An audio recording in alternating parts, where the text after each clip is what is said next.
చంద్రబాబు పవన్ కళ్యాణ్ పై మండిపడ్డారు మంత్రి రోజా. అధికారంలోకి రాగానే మేనిఫెస్టోను చంద్రబాబు వెబ్సైట్ నుంచి తీసేశారని విమర్శించారు. పవన్ ఫ్రస్ట్రేషన్ పీక్స్ కి చేరిందన్నారు. పవన్ ఆవేశంతో ఊగుతూ మాట్లాడినంత మాత్రాన అధికారం రాదంటూ సెటైర్లు వేశారు. ఈరోజు మేనిఫెస్టోని తమ వెబ్సైట్లో నుంచి తీసేసి చంద్రబాబు నాయుడు కనీసం ఇచ్చిన ఒక వాగ్దానాన్ని కూడా నెరవేర్చకపోవడం ఈ రాష్ట్ర ప్రజలు గమనించారు. అదే జగన్మోహన్ రెడ్డి గారు అధికారంలోకి వచ్చాక ఇచ్చిన మేనిఫెస్టోని 99% ఇప్పటికే పూర్తి చేసి అందరి చేత ఆశీర్వదింపబడుతున్నారు అనేది జగమెరిగిన సత్యం. మీరు ఏ వార్డులోకైనా ఏ విలేజ్కి వెళ్ళినా కూడా అర్హుడైన వాడు ఏ పార్టీ వాడైనా ఏ కులం వాడైనా ఏ మతం వాడైనా వారికి అన్ని సంక్షేమం అభివృద్ధి అందుతుందా లేదా అనేది మీరు వెరిఫై చేస్తే మీకే అర్థమైపోతుంది. పవన్ కళ్యాణ్ ఫ్రస్ట్రేషన్ పీక్స్లోకి వెళ్ళింది అనేది నిన్న సభ చూస్తే అర్థమైంది.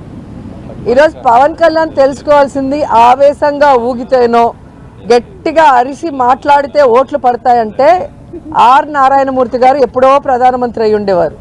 సో ఆవేశంగా ఊగామా అరిచి మాట్లాడామా అనేది కాదు. మనం పార్టీ పెడితే ప్రజలకు ఏం చేయబోతున్నాం అనేది చెప్పాలి. ఆ అధికారంలో వచ్చే క్రమంలో ప్రతిపక్ష నాయకుడిగా ఏం చేశామనేది ఇక్కడ ప్రజలందరూ కూడా గమనిస్తారు. పార్టీ పెట్టి ఎన్నేళ్ళయింది? దాదాపుగా జగన్ గారు పార్టీ పెట్టిన దానికి పవన్ కళ్యాణ్ పార్టీ పెట్టిన దానికి 1 year తేడా ఉంటుంది అంతే. మరి ఈరోజు జగన్మోహన్ రెడ్డి గారు 151 సీట్లతో తిరుగులేని ముఖ్యమంత్రిగా ప్రజల ఆశీస్సులతో ఎలా అయ్యాడు? ఊరికే అయిపోలేదుగా. మరి నువ్వు కనీసం 2 చోట్ల నించుంటే 2 చోట్ల కూడా ఎమ్మెల్యేగా గెలవలేకపోయావు అంటే అర్థం చేసుకోవాలి. నువ్వు పార్టీ ప్రెసిడెంట్ అని పేరుకే తప్ప ఏ రోజైనా పార్టీ నిర్మాణ పనులు చేసావా? నీ తప్పుని ఈరోజు కార్యకర్తల మీద జన సైనికుల మీద రుద్దాలని నీ ఫ్రస్ట్రేషన్ని చూపించడం అనేది సిగ్గుచేటు. ఈరోజు ముష్టి 30 సీట్లు కూడా తెచ్చుకోలేని నువ్వు నిన్న జగనన్ననే అతపాతాలానికి తొక్కుతానంటున్నావు.